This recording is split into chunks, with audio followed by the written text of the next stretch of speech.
Today is 4th, 2024. First of all, I would like to express my gratitude to Sayadaw for inviting me to this center to share some Dhamma knowledges with you all. So today is the very first day of this retreat, and we all are very lucky here as we gain this chance to accumulate some wholesome deeds. The wholesome merits that we are going to accumulate here is not an ordinary kind of wholesome deeds. This is in Pali, Adi Kusala Dhamma. That means a superior type of wholesome merits that we are now accumulating here. Practicing Samatha Bhavana and Vipassana Bhavana is Adi Kusala Dhamma, the superior type of merits, wholesome deeds. This superior type of wholesome deed is not easy to accumulate.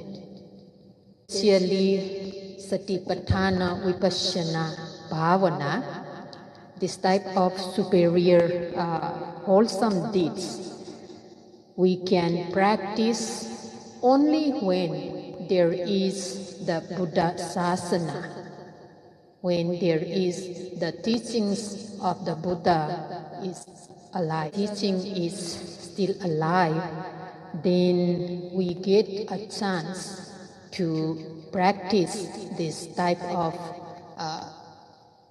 wholesome deeds, Vipassana Bhavana.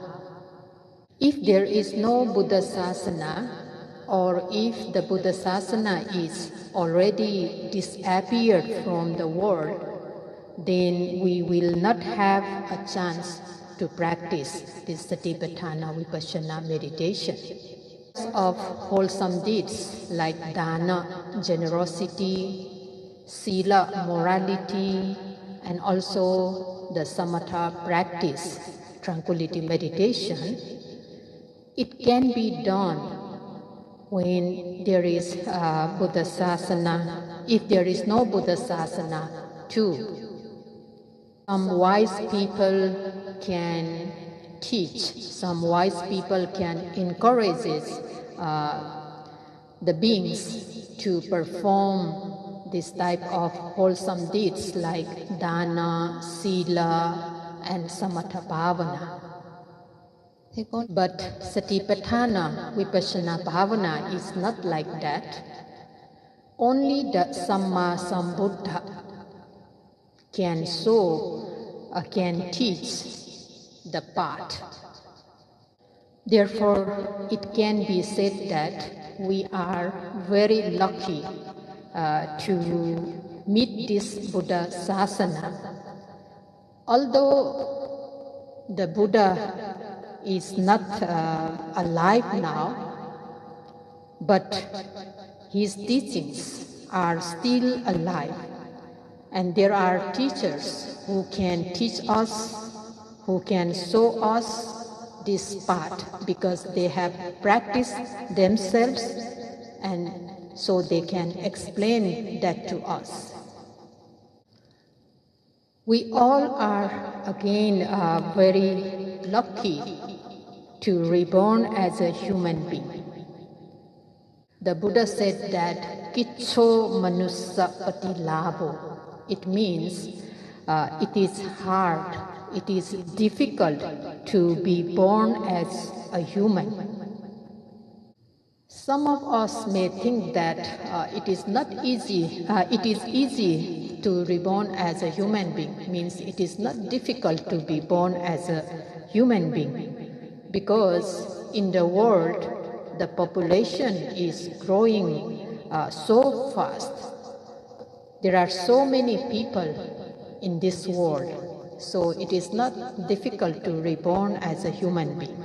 Comparing with the other beings like animals, birds, who stays on the earth, on the water, etc., the number of human beings are very few.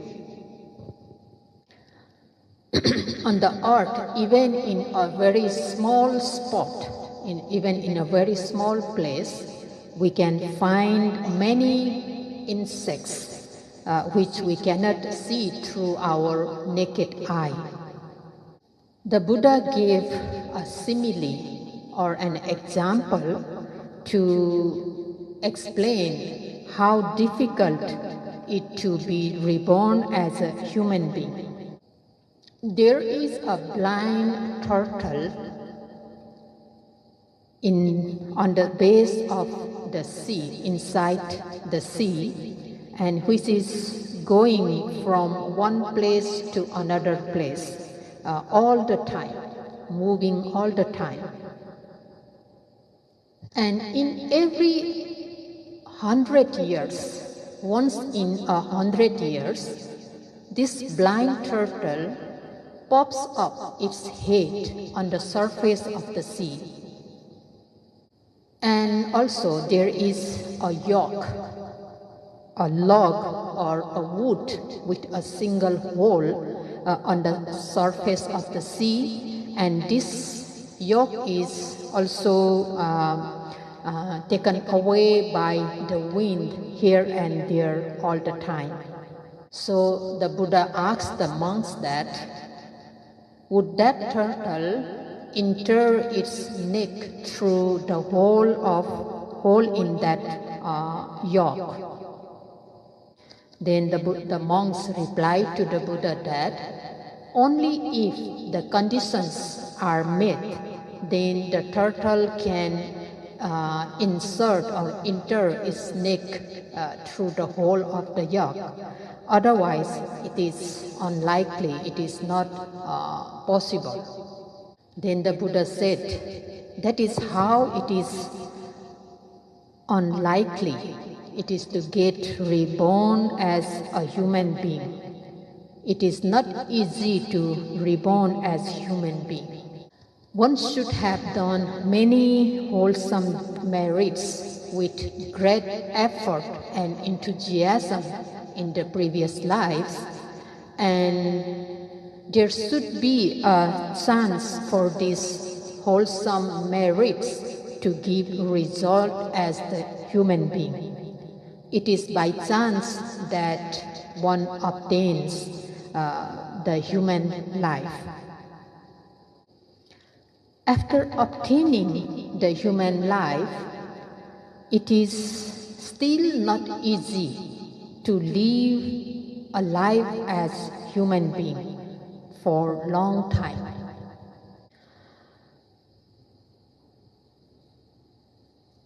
The lifespan of human beings is very short. Nowadays, maximum 100 years that some people live. But many people die before they reach to the 100 years. They complete their lifespan. So the lifespan of human beings is very short. And the human beings have to work very hard to live a life. Human beings are working non-stop for their life, and also to keep our body fit and fine. This is also a kind of challenging. We have to take care of this body so carefully that so that we become physically and mentally very happy and peaceful. If there is no peace in the mind, then that affects the body, the physical body too. So we have to keep our mind in peace so that we have a peaceful physical state, healthy physical state. To live a long life, we need to keep the mind in peace because the mind and body are related to each other. When the mind is in peace, the body too is in peace. So, to be physically healthy, we should keep our mind healthy too. And to keep the body healthy, the weather is also important. If the weather is good, then that helps to keep the body in good condition. Therefore, if the weather is extremely hot, then we try to have some coolness. And if the weather is too cold, then we try to make it warm, and that supports our physical body. And also, we need to take some suitable food for our body to keep healthy.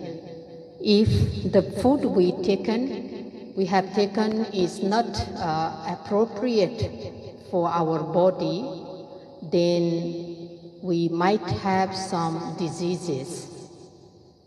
Therefore, in order to be healthy, the suitable food is also an important fact. So in this way, we are taking care of our body to live this life. And this is actually not very easy. Therefore, the Buddha said that it is also very hard to keep this life alive. And again, as mentioned at the beginning of this talk, that it is not easy to meet Buddha Sasana. After obtaining this life of human being, so the Buddha said that it is unlikely for the Buddha to arise or to shine in the world. It is not easy. Buddhu pado dullabho, that is what the Buddha said. It is very hard to appear the Buddha in the world. The Bodhisattva, the Buddha would-be, needs to fulfill different paramis, different perfections for many eons of the life. So the Buddha arises in the world only if the conditions are met. But not only that, even if the Buddha arises in the world, but it is still unlikely to get a chance to hear the true Dhamma, the correct Dhamma, the genuine Dhamma. It is very difficult to gain the opportunity of hearing the sublime Dhamma. The true Dhamma is not always flourish in the world. The true Dhamma is that which can eradicate, which can liberate the beings from all sorts of sufferings. The Dhamma that can eradicate the defilements which pollute the beings or makes the beings impure and unclean. The Dhamma that can bring peace and happiness. This type of true Dhamma can be preached only by the Buddha, not other beings. And not everyone, every being in the world has got the chance to listen the true Dhamma. Even during the Buddha's time, not everyone get a chance to listen the Dhamma. To get a chance to meet the Buddha, to listen his Dhamma, people or the beings should have done many wholesome deeds in the previous lives. So only people who has accumulated a very good deeds in their previous life get this type of chance to listen the true Dhamma, to practice the true Dhamma. And this true Dhamma, it can be disappeared from the world very easily if people do not follow it correctly. So it is not very easy to have a chance to listen, to learn the very true Dhamma. We all are having these opportunities.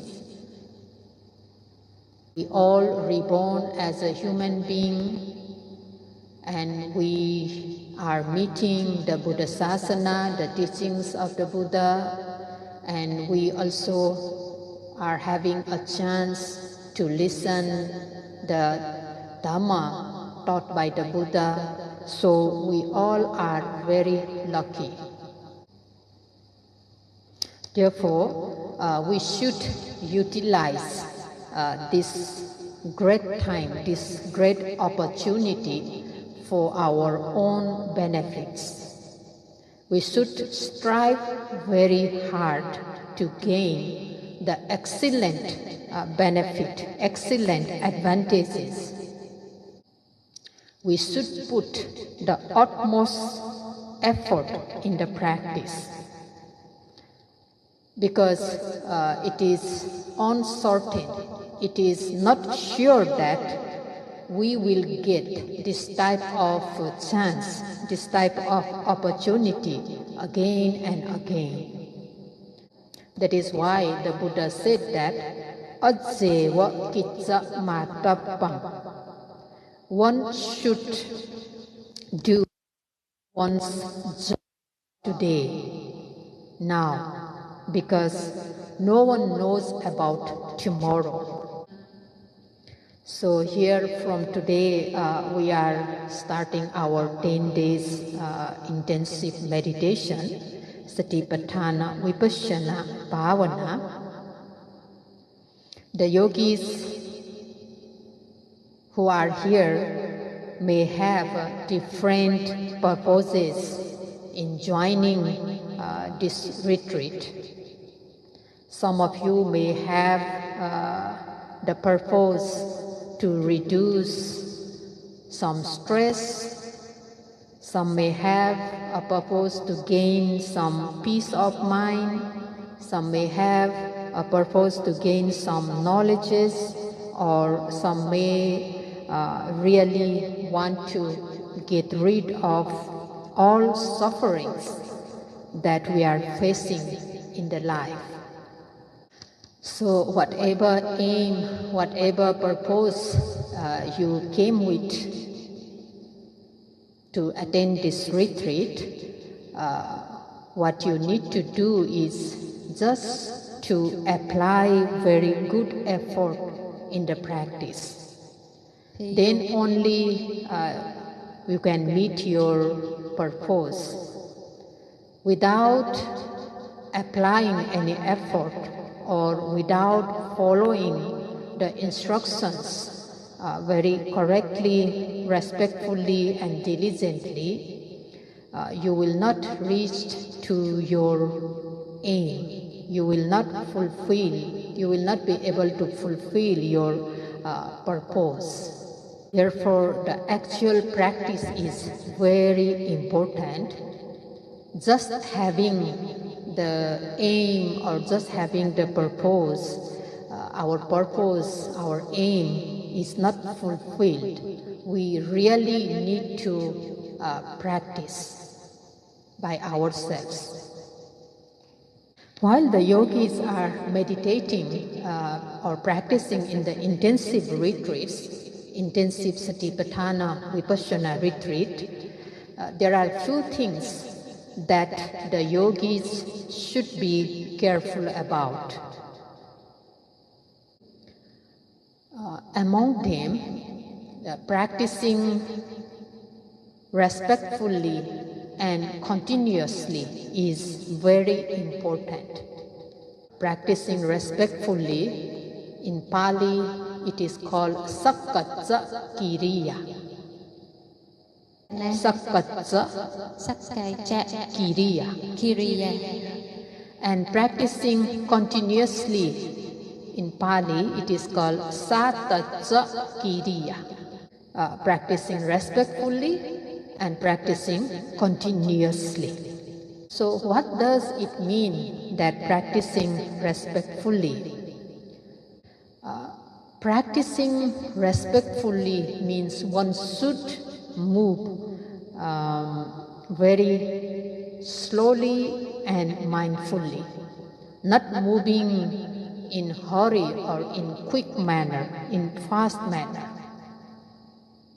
So in this case, Venerable Kaccayana said that bala wa dubbalori wa. That means though one is very strong, very healthy, one should behave as a very weak and feeble, no energy at all. A strong person moves very fast. Whatever he does it in very quick manner. But in the other hand, a weak person cannot move quickly because he does not have energy and he is afraid of having some pain, so he moves very slowly. So why we need to move slowly when we are meditating?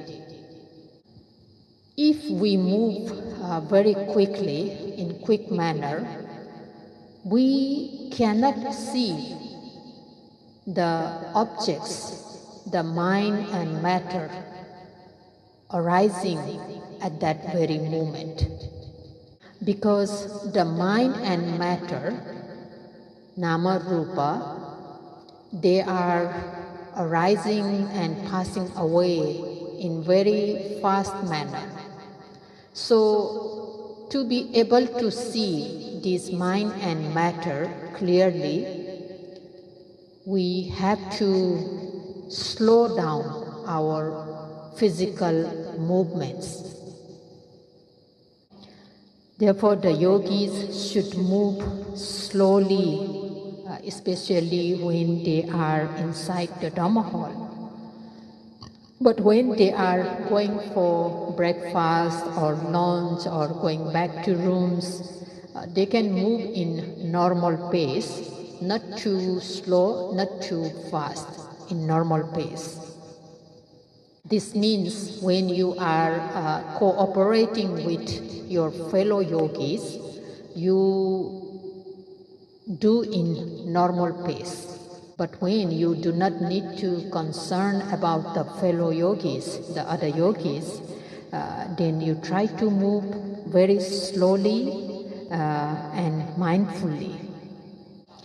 We should remember that moving slowly, only moving slowly is not beneficial if we are not mindful.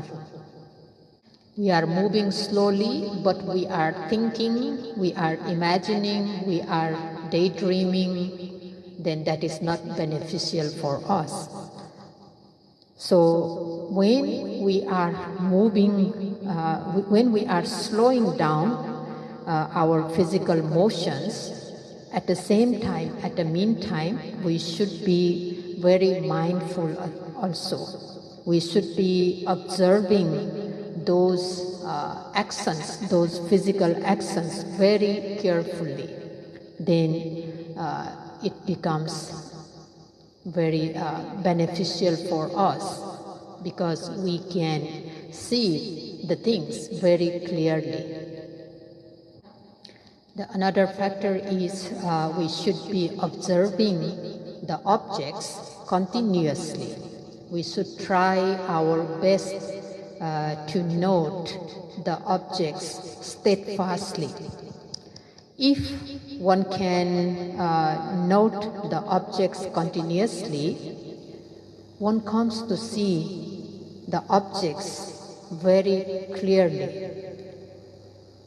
Therefore, there should be consistency in noting the objects. But here, one thing we have to remember, that we should not feel disappointed. We should not feel stressed when we forget to note the objects, though we are putting a lot of effort to be able to note or to observe the objects constantly. So we should try our best to note continuously, but however, it is not like that we will be able to note every single object. Sometimes we might miss many objects. We might forget many objects to note. So for that, we should not be feeling unsatisfied with ourselves. Because we put an effort to be able to note the objects, but we come to see that some objects we forget or we miss, and that is very good point, that we see our weakness. Because we try our best to note the objects, that means we are putting effort, so we come to notice that sometimes we forget some objects. But now here we are putting a lot of effort and we are very careful, so we come to see that, oh, we miss some objects. And this is very good. If we are not putting effort, or if we are not very careful, we will not know whether we note the objects or we forget the objects. Because when we found that we miss or we forget some objects, then next time we try to put even more effort so that we will not miss those objects again. So this type of attitude helps to develop the mindfulness even stronger. Therefore, our effort is just to note or object all the objects, or our effort is to be mindful of every moment. If we forget some objects, that doesn't matter. Next time we try even more. We should not be having the disappointment feeling all the time when we miss objects. This is not beneficial. Having disappointment is also a kind of defilement, but here we are trying to stop the defilements from occurring in our mind. If we are feeling disappointed all the time, that means we are giving an opportunity to the defilement to occur continuously. So we have to remember this fact. By remembering this, we just need to try our best to note the every arising objects. We just need to have some determination that I will do my best. Having this type of determination, we try to stay at the present moment, means we try to note the objects, whatever obvious in that present moment.